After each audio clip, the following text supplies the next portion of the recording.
আসলে রহমানুর রহিম।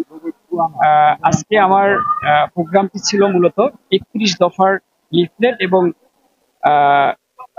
আমি যে বিগত দিনে ঘোষণা করেছি যে আমি খুকসা কুমারখালীতে একটি বাড়ি দুটি বৃক্ষ এই স্লোগানকে সামনে রেখে 2 লক্ষ আমি বৃক্ষরোপণ করব, তারই ধারাবাহিকতায় আজকে আমি আমার কার্যক্রম শুরু করেছি। লিলি হালাল বিউটি সোপ, বিএসটিআই কর্তৃক সনদপ্রাপ্ত দেশের প্রথম হালাল বিউটি সোপ, দীপ্তিময় উজ্জ্বল ত্বকের জন্য। সেই ধারাবাহিকতায় আমি একটি বিশেষ পরিকল্পনা গ্রহণ করেছি যে আমি খুকসা কুমারখালীতে পর্যায়ক্রমে আমি 2 লক্ষ বৃক্ষরোপণ করব।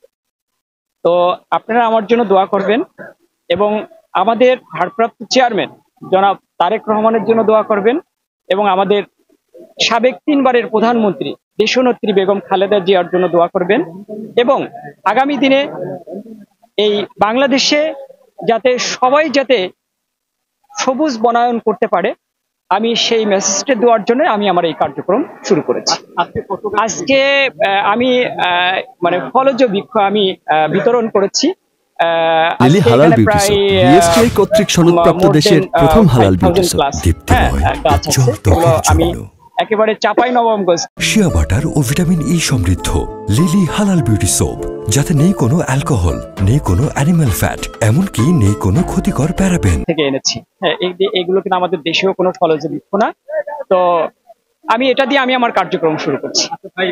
গত 15 বছর ফ্যাসিস্টের একটি যুগ ছিল। এই যুগে আসলে ইচ্ছা করলে পরেও অনেক কিছু সামাজিকভাবে বা আমি করতে পারিনি। তো এখন যেহেতু একটি সুযোগ আসছে, আপনারা জানেন যে রাজনীতির বাইরে থেকেও কিন্তু সমাজকে নিয়ে কাজ করা যায়। তো আমি দীর্ঘদিন ধরে আমি এই বিএনপির রাজনীতির সাথে জড়িত, সাবেক ছাত্রদল নেতা ছিলাম এবং কৃষক দল কেন্দ্র কমিটিতে আছি। আমি ভাই ছোটখাটো একটু বিজনেস করি। হ্যাঁ, তো আমি এই বিজনেসের দ্বারাই আপনার হলো এই মানুষের জন্য কিছু করতে চাই, এই খুকসা কুমারখালীর সাধারণ মানুষের জন্য কিছু করতে চাই।